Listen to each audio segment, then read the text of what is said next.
ডিমের বাজারে তৎপর ৬০ ফরিয়া। স্বল্প আয়ের মানুষের পুষ্টির বড় অংশ পূরণ করে মুরগির ডিম।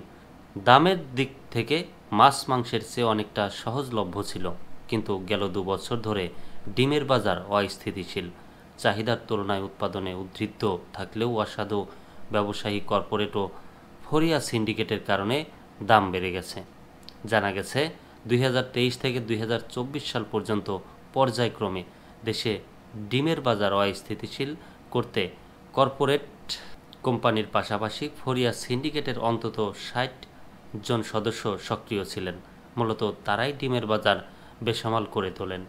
জানা গেছে ফরিয়া সিন্ডিকেটের ৬০ সদস্যদের মধ্যে চট্টগ্রামের ১১ জন, নারায়ণগঞ্জের ৫, মুন্সিগঞ্জের ৪, চাঁদপুরের ২, মাওনা ৫, গাজীপুর ৮, ময়মনসিংহের ১০, টাঙ্গাইলের ৫ ও ঢাকার ১০ জন ব্যবসায়ী জড়িত। এসব সদস্য যখনই সক্রিয় হয় তখনই বাজারে সংকট দেখা দেয়। কৃষি অধিদপ্তরের তথ্য অনুযায়ী দেশে বছরে ডিমের উৎপাদন হয় ২,৩৭৪ কোটি ৯৭ লাখ পিস। এর বিপরীতে চাহিদা রয়েছে ১,৮০৯ কোটি ৬০ লাখ পিস। এই হিসাবে চাহিদার তুলনায় উদ্বৃত্ত থাকছে ৩০%।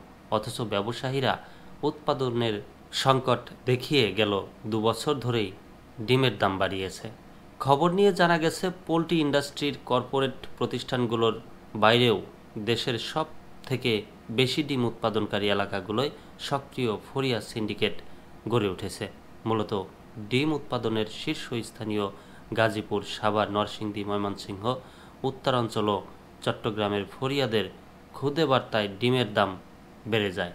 দেশের বাজারে গত বছরের আগস্ট, সেপ্টেম্বর ও অক্টোবর মাসে ডিমের দামে রেকর্ড গড়েছে। প্রতি ডজন ডিম ১৮০ টাকায় কিনতে হয়েছিল ভোক্তাদের। ডিমের দাম কমাতে সরকার গত ১৯ নভেম্বর প্রায় ১৯ কোটি ডিম আমদানির অনুমোদন দেয়। এতে বাজারে ডিমের দামে স্থিতিশীলতা ফিরেছে। প্রকারভেদে প্রতি ডজন ডিম ১৪০ থেকে ১৫০ টাকায় বিক্রি হচ্ছে। তবে এই ধারাবাহিকতা বজায় রাখতে অসাধু ব্যবসায়ী এবং ফরিয়া সিন্ডিকেটকে কঠিন নজরদারিতে রাখার কথা বলছেন বাজার সংশ্লিষ্টরা।